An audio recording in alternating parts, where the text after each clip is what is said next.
Karena apa? Saya tidak mungkin mengandalkan mereka petani-petani yang biasa untuk mengadopsi teknologi yang baru.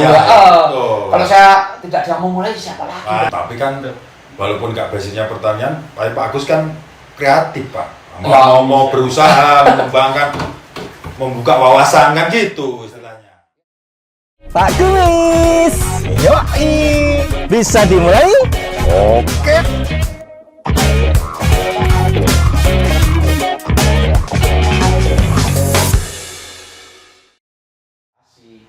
Dan itu ya inisiatif sendiri Pak? Betul, jadi kenapa saya orang kan sungkanan. Orang teknik seperti kan sungkanan orang basic teknik. Bagaimana itu dengan tenaga minimal itu bisa mengakomodasi pekerjaan banyak. Gitu. Jadi dulu pertama di sini mengenal pompa, kemudian kita nyiram itu pakai kaleng dilubang-lubangi. Oh, di bolong-bolong. Nah, itu kan butuh tenaga itu dan banyak orang sebelahan satu harus pindah-pindah. Saya cari alternatif, akhirnya ketemu sprinkle. Saya pernah dicemooh dulu sprinkle itu. Wah, masa basah, masa ini? Sembarang nggak basah, nggak apa-apa. Ya. Tapi begitu itu sama saudara saya sendiri juga seperti itu. Pak, ketika tahu manfaatnya. Nah, ketika tahu pernah lihat itu, saya kan nyiram 3 lahan tanpa pekerja satupun loh. Ya, hanya pakai itu yang andalkan itu. Ya, sprinkle banyak gitu. Terus saya tidur siang-siang. Jam 10 saya tidur, capek sih dari sprinkle. Itu mereka, akhirnya tidur. Dan sekarang 100% udah mulai. Karena ada yang sudah kasih contoh nyata itu tadi ya. Betul. Nah sekarang kemarin saya mulai tahun 2020-an menggunakan drone. Drone semua. Trial itu mantap. Jadi sementara sampai mantuk-mantuk dulu. Jadi bukan berarti apa-apa. Jadi saya selalu mengadopsi teknologi. Ya. Jadi setuju. teknologi itu memang sebuah keniscayaan bagi saya. Setuju sekali. Ya. Jadi kenapa saya kadang menggunakan mesin cangkul dan sebagainya? Karena setiap hari tenaga kan semakin berkurang. Betul. Biaya produksi meningkat. Adapun kadang-kadang jarang biayanya mahal. Betul. Jadi saya pribadi kan mengedepankan bagaimana dengan tenaga minimal itu bisa menghasilkan paling tidak banyak. Tidak usah meningkatkan, tetap mempertahankan gimana?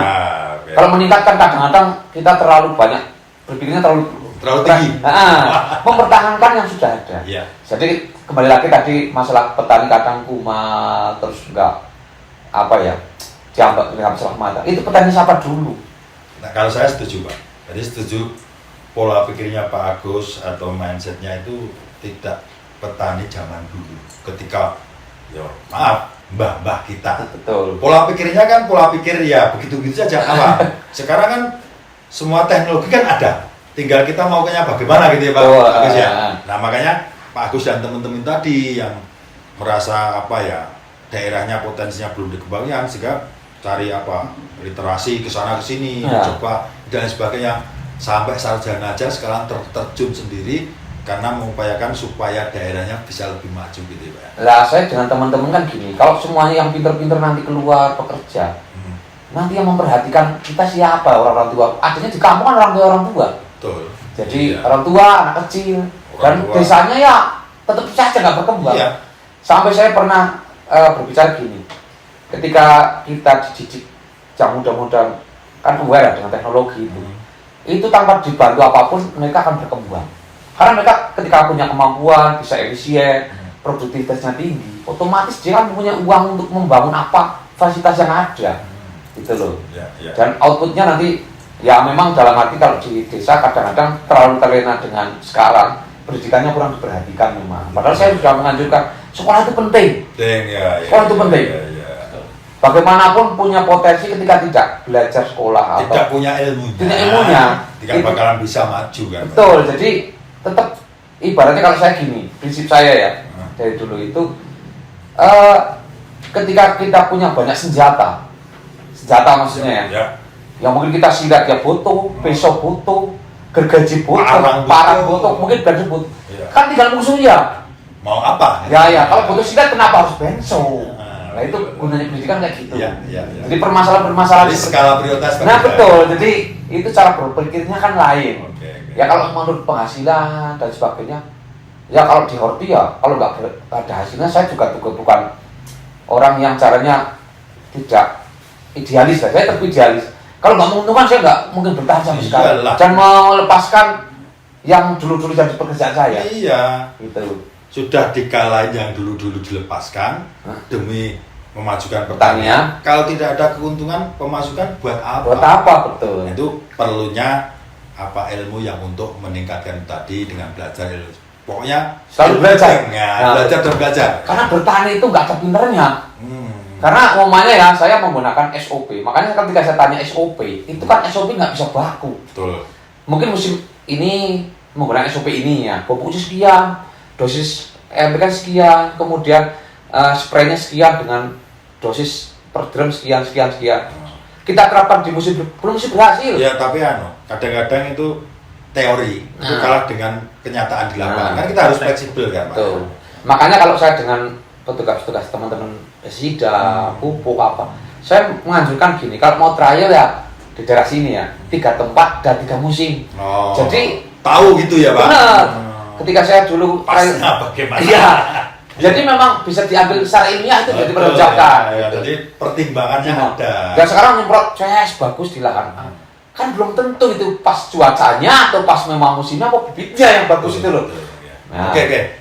Kembali ke ini berarti Pak Agus secara masuk jadi petani yang serius itu berarti ketika tahun 80-90-an tadi menekuni petani. 2009. Tapi saya masih ngajar dulu.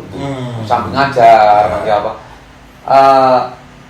Karena ngajar itu juga ya memang saya senang gitu dengan anak-anak. Kalau ngajarnya itu karena dulu saya sering ya di kontraktor itu, sering bangun sekolahan akhirnya kurang guru saya ngajar di situ. Nah, sekarang kurang guru yang bertani ngajar di situ ya.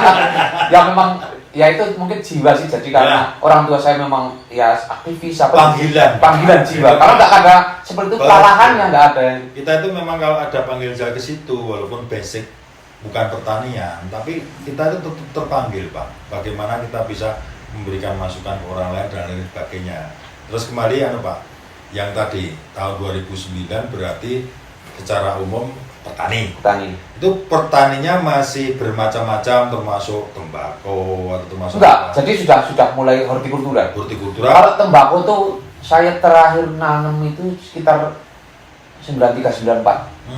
Itu zaman dulu sekali. Jadi 2009 langsung horti. Memang orang tua memang bertani horti, cuma kan saya masih ikut orang tua.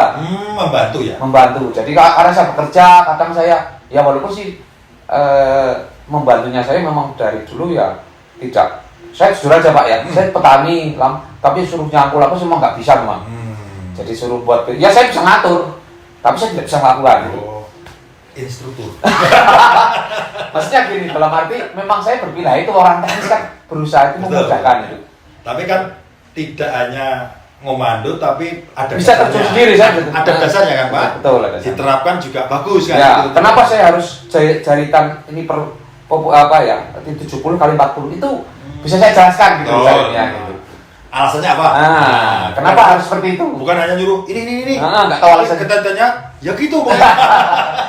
Nah, terus terjun di total di pertanian saya 2014. Memang total. 2014. Total memang saya sering di organisasi, ngurus teman-teman. Saya juga dulu pengurus asosiasi penangkar benih.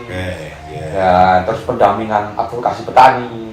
Kayak gitu. Makanya saya bisa dibilang ya saya berusaha ini ya mencari solusi di permasalahan petani terutama hortikultura di sini. Berarti boleh dibilang menekuni benar-benar tidak terkendala atau waktunya tersita buat ini dan itu 2014 itu horti ya? Horti di Kentang. Hortinya itu langsung kentang atau sebelumnya ada komunitas yang lain? Kalau saya sih tetap dari dulu memang hortinya tetap yang utama kentang, tapi tetap ada multi crop, ada kobis, ada wortel. Berarti juga menanam selain itu karena saya berpikir gini sih, jadi ketika kita hanya menanam satu komoditas itu kan penyakitnya namanya kentang itu banyak, jadi tidak pernah putus. Jadi tetap kita harus ada sistem rotasi. Saya tidak pengen nanti jadi cerita umumnya anak saya yang menekuni pertanian, mbahku kan kayak gini, mbahku ini nggak pengen seperti itu. Jadi ketika ditanam saya dapatnya 5 ya, pengen masih 5 lah, kalau sampai tidak lah. Nah saya kontinuitas dan saya berusaha bertani yang kalau organik sih enggak ya, ramah lingkungan dalam arti setiap mau nanam kita spray agen hayati. menggunakan trichoderma atau bacillus dan sebagainya. Ada, bukan yang semua kimia. Betul, jadi tetap kita imbangi lah. Ya. Bagaimanapun Biar alamnya itu juga ya masih subur gitu. Ya. Jadi kalau tadi tenis, itu apa juga kalau misalkan Mas Teguh ke selain Pak Agus, kalau ke Pak Agus sih Mas Teguh ngajari pun kayak Mia Segoro ya Mas ya. Betul. Artinya kan sering bertemu, berbenturan dengan petani-petani horti yang lain, terutama kentang itu. Apa memang sering anjurkan seperti Pak Agus, jangan di kimia terus Bu, kadang-kadang begini-begini atau bagaimana Mas? Iya. Kalau dari yang pernah Mas Teguh lakukan lah selama ini. Dikarenakan memang ilmu dari Pak Agus tentang itu Pak, tentang agen hayati lah ya. Nah, saya terapkan ke petani-petani Pak.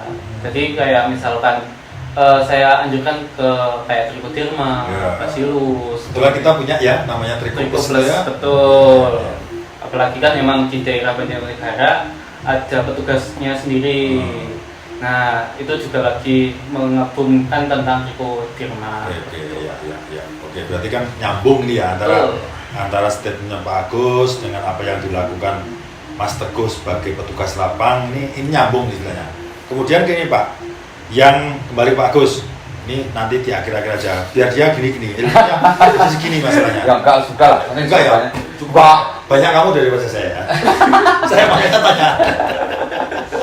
Dan juga ilmu sebenarnya kalau saya sendiri juga ya karena apa ya, orang semakin banyak ilmunya itu sebenarnya semakin merasa bodoh terus. Ya, karena semakin saya baca banyak literatur itu, sebenarnya saya nggak tahu apa-apa itu. Berarti terus berproses terus belajar. Kembali ke kentang Pak. Tadi kan Pak Agus bilang 2014 sudah fokus ke petani horti. Ada kentang, ada komoditas yang lain. Ini yang diutamakan yang mana Pak? Di antara yang lainnya kayak wortel, kayak kopi, kayak kentang ini bagi Pak Agus yang paling utama yang mana? Kalau saya pribadi kentang memang, karena basic saya bisnisnya kentang. Kenapa milih kentang? Kok enggak yang lain? Kentang itu alasannya apa? Kentang itu komoditas yang paling stabil harganya. Walaupun cost biayanya tinggi, tetap paling stabil harganya, range harganya. Dari kita tolak ukurnya stabilnya bagaimana Pak? Di harga sayurnya. Oh. Jadi dia stabil. Pasca panennya ya? Pasca panennya, jadi stabil. Dan ketika saya punya tanggungan apapun, saya berani nyagui gitu. Oh ya. Besok bulan ini kan. Karena apa? Karena kentang itu kan nggak ada yang tidak laku, sampai busuk, sampai yang kecil-kecil laku semua. Berarti itu alasannya kenapa komoditas kentang itu jadikan andalan utama. Selain juga masih ada sedikit buat rotasi itu tadi ya Pak, mengusahakan untuk sampingan untuk merotasi jangan kentang terus gitu ya Pak. Di samping itu juga memang saya kenapa kentang, karena saya memang penangkar benih. Pernah berkendak dari tahun 2009 itu. 2009 sampai 2014 baru terjun lagi. Ini selain petani penangkar benih juga. Betul. Jadi kentang juga Pak ya? Saya penangkar benih kentang. Dan kalau ini ya kentang-kentang. Kemudian saya tahun 2017-18 merambah ke benih wortel juga. Jadi benih wortel ini kan memang potensial benih wortel. Saya juga mengambil peluang itu. Saya lihat tadi ada Pak, karena saya di lahan tadi juga saya agak lama sih. Karena sudah mudah-mudahan sebelum kesini tanahnya itu agak beda Pak. Beda itu tidak berpasir, juga bukan tanah liat, kayak agak kemerahan tapi gembur gitu Pak. Itu kalau menurut Pak Agus atau boleh ditambahkan oleh Mas Teguh itu memang kentang itu cocoknya di situ atau di semua jenis lahan, jenis tanah? Kalau kentang cocoknya di tanah yang gembur. Jadi kentang itu dia butuh air, cuma dia tidak boleh tergenang. Oh, tidak terlalu di situ gitu ya Pak? Betul. Ketika misalkan hujan, ya, katakanlah hujan, terus tapi selesai gitu selesai, ya? Harus hilang gitu. Jadi tidak boleh tergenang. Jadi butuh air, tapi tidak boleh tergenang. Dan tanahnya harus gembur dan tidak madet. Tidak keras. Tidak keras. Jadi tidak terlalu masir gitu. Nah, ya? Betul. Jadi harus seperti itu. Dan kebetulan di tanah dataran tinggi yang memang berbeda dengan daerah lain, walaupun sama-sama komoditas kentangnya. Kalau di daerah Dieng, keunggulannya itu kulitnya lebih tebal. Itu ya buahnya ya. Umbinya lebih tebal. Umbinya lebih kulitnya lebih tebal. Terus kemudian lebih kuning. Cara penampakan warnanya ya. Kuning. Dan dia lebih tahan lama. Dan simpannya. Jadi simpannya lebih tahan lama. Makanya harganya dengan kentang darah lain coba Beda. cek berbeda. Dan Pak Kumus bisa cek di pasar, beli darah lain sama Tadi, kentang besar-besarnya. Bukan Pak, nah saya potong. Saya itu kan walaupun kurang tahu masalah perkentangan, tapi kan Saya sering beli ya. Sering saya itu bahkan tidak dibuat apa kayak semacam selat atau apa itu, tapi kadang-kadang itu apa direbus ya. langsung dimakan itu saya suka. Makanya tadi di sini saya sempat pegang-pegang Pak karena berbagai umur tuh tadi. Betul. Pak Agus bilang tadi kan di sini terus menerus karena Betul. umurnya tidak serentak kan. Serentak, ya. Ini ada tua, wayang-wayang juga ada Tanam terus sekian kan, Betul. berarti sepanjang tahun ada standing crop Betul. kentang terus kan Pak. Itu saya lihat memang benar Pak. Jadi dari kekenyalan juga beda Pak.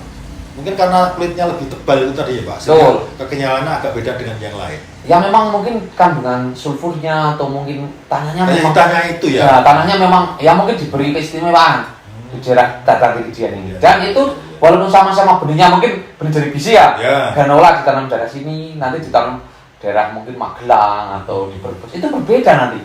Hasilnya akan Walaupun kuntang dilihat secara kasat mata sama besarnya, tapi nanti daya simpannya berbeda. Beda ya. Jadi nanti agak putih, kemudian dibelah, biasanya ada cincinnya, dan berapa hari nanti ini jadi empuk. Oh, bisa kayak gembuk gitu ya. Gembuk. Lah kalau di restoran apa bapak mungkin di rumah aja nanti biasanya kalau dimasak itu kan agak putih kalau dia nasi bukan dari dia. Dia kan kuning dan dia tidak remuk. Ya, tidak apa itu agak acur gitu. Acur enggak, nah, itu kelihatan sekali. Jadi keunggulannya di situ, makanya harganya lebih mahal. Ya karena memang faktor tanah juga pengaruh ya terhadap kualitas kualitasnya. artinya. Kemudian yang ingin saya tanyakan lagi, banyaknya saya ini bertanya ke Pak Agus karena memang ya mohon maaf Pak, karena apa yang Pak Agus lakukan ini kan real di lapangan dan itu membuat saya, mungkin para sahabat visi yang melihat kita ngomong ini juga ingin penasaran sih, lebih tahu banyak agar punya inspirasi nih. Oh ternyata begini ya, harus buatnya begini. Air pun tidak perlu tergenang kan. Kadang-kadang orang kan hanya pengetahuannya setengah-setengah, jadi dia kan ala kadarnya tuh Pak, nggak maksimal hasilnya. Nah kembali ke itu tadi. Sekarang lahan Pak Agus sendiri ini yang ditanami untuk horti, baik kentang maupun wortel, kubis dan sebagainya itu ada berapa luas? Mungkin Pak Agus sendiri. Penguasaan saya mungkin yang saya sekitar 3 sampai 4 hektar. 3 sampai 4 hektar. Dari 3 sampai 4 hektar itu yang khusus untuk kentang sendiri yang sering digunakan berapa? Itu semuanya kita gunakan, cuma rotasi. Oh. Jadi Cina yang kemarin kentang kita ganti wortel apa kubis, nanti tidak sini lagi. Tidak. Oh, berarti bergantian lokasi. Bergantian terus lokasi. Oke. Jadi apa namanya nantinya setiap, karena kan gini Pak, jadi lahan saya itu tidak saya tanam dalam satu waktu. Nah itu juga rata-ratanya saya dulu. Berarti berbagai umur tanaman gitu? Di samping itu juga satu hamparan itu tidak saya satu single crop, tapi multi crop dan umurnya berbeda. Kenapa ya? Saya kaitannya ini. Jadi dulu ketika saya pernah, ya saya juga pernah bekerja di perbankan, di analisis pekerjaan dan sebagainya, terus pernah ikut orang di bisnis macam-macam lah. Jadi saya belajar gitu. Kayak perusahaan itu kan cash flow-nya harus jalan terus, termasuk saya. Udah cash flow ya? Udah ya? Nggak mudah lah orang lanjut. Kasusnya harus jalan terus. Okay. Jadi saya kan ada orang bekerja gitu. Ketika saya hanya satu crop, kalau pas untung banyak memang numpuk. Oh iya. Tapi kan nggak tahu kita 4 bulan makan apa gitu. Perjalanannya itu, makanya harus jalan terus ya Pak. Nah, kalau saya berusaha setiap 2 minggu, 3 minggu ada yang tua atau yang bisa dijual. Oke. Saya rencana seperti itu. Berkesinambungan. Nah, kan saya juga makan beras tidak mungkin baru setahun sekali kan, tetap tiap bulan anak sekolah dan sebagainya. Berarti Mas Teguh, sering kesini aja. Kan pasti ada standing crop terus, ada panenan terus, ada gratisan terus. Jadi seperti itu. Jadi biar saya dapat gajian seperti bapak-bapak di sini. Saya harus seperti itu. Ngecek. Ya, bukan ngecek. Ya kalau banyak enggak itu kan maksudnya relatif. Relatif. Kita berdiskusinya bagaimana kan? Syukurnya bagaimana? Kedua, imbang dengan risiko. Kalau risikonya mungkin tinggi. Kalau hasilnya sedikit ya nggak mungkin. Ya mungkin. Kesinambungan nggak mungkin jalan. Beda lah usaha yang lain ya. Ya betul. Kalau dari sisi Mas Teguh, yang saya tanyakan tuh kan wilayah Mas Teguh ini Wonosobo dengan Banjarnegara. Pernahkah menemui petani yang seperti Pak Agus bilang itu ada rotasi, atau memang ada yang sepanjang tahun tuh kentang terus tuh apa ada pernah menemui gitu? Di beberapa daerah itu beda-beda Pak. Ada yang selama 1 tahun itu kentang terus gitu. Ada yang selama 1 tahun itu rotasi. Ada juga yang malah kadang selama 1 tahun itu kentang cuma 2 kali, terus yang satu kali tanam itu enggak ditanami Pak. Yang ini yang khusus saya tanyakan yang hanya setahun 2 kali kentang terus 1 musim tidak tanam ini, alasan mereka kebanyakan apa Mas Teguh? Air Pak, itu kekurangan air. Jadi ada daerah yang benar-benar nggak ada supply air gitu. Makanya tadi ini nyambung dengan pernyataan dari Pak Agus, butuh air tapi jangan sampai tergenang. Berarti kalau ketika nggak ada air ya nggak mungkin. Nggak mungkin. Nah, terus apa pernah menyarankan sebagai petugas loh dia, petugas menyarankan petani yang sepanjang tahun itu, karena menurut informasi dari Pak Agus tadi resikonya sangat tinggi kalau tidak dirotasi, terutama OPT-nya kan. Pernah menyarankan memberi edukasi ke petani bahwa ini harus dirotasi dan sebagainya.